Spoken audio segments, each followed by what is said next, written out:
B Madhu, Singareni contract కార్మికుల సంఘం SCKSCIQ రాష్ట్ర ప్రధాన కార్యదర్శి.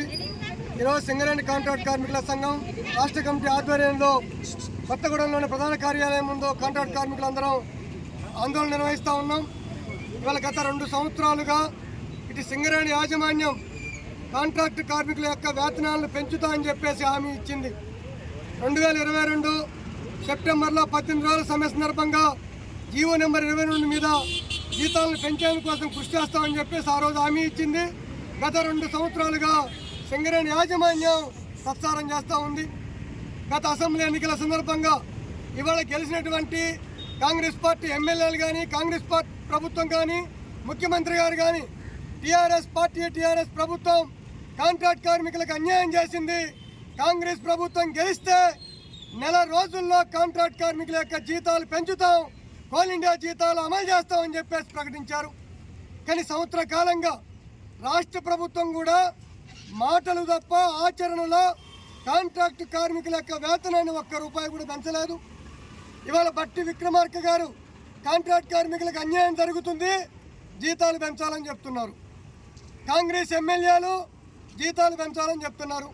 ఎక్కడ సింగరేణి మీటింగ్ జరిగినా, అసెంబ్లీ సమావేశాల్లో కూడా ఒక పక్క అధికార పక్ష ఎమ్మెల్యేలు, మంత్రి గారు జీవో నెంబర్ 22 గురించి, కాంట్రాక్ట్ కార్మికుల యొక్క జీతాలు బాధల గురించి మాట్లాడుతున్నారు. బాగానే ఉంది. మరి ఇంతకు జీతాలు పెంచాల్సింది ఎవరు? జీతాలు పెంచాల్సింది రాష్ట్ర ప్రభుత్వం కాదా? రాష్ట్ర ప్రభుత్వం పెంచాల్సినటువంటి జీతాలని జీవో ఇవ్వకుండా, జీతాలు పెంచకుండా ఇవాళ కాంట్రాక్ట్ కార్మికుల యొక్క బాధల గురించి మాట్లాడుతూ ముసలి కన్నీరు గారుస్తూ ఉంది.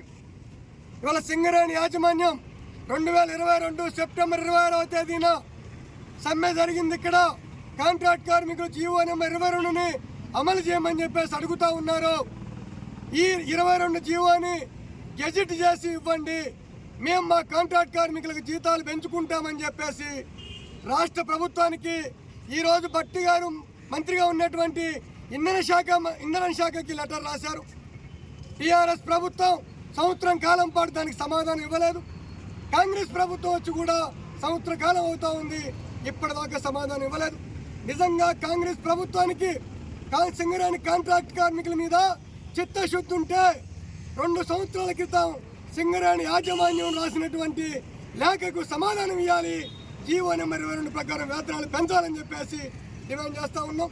ఇవాళ అంతేకాదు, సమ్మె సందర్భంగా సింగరేణి యాజమాన్యం ఈఎస్ఐని అమలు చేస్తామని చెప్పేసి అంగీకరించింది.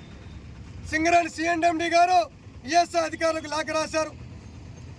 ఢిల్లీలో డైరెక్టర్ జనరల్ ఈఎస్ఐని కలిసి ఈఎస్ఐని అమలు చేయమని చెప్పేసి అడిగారు.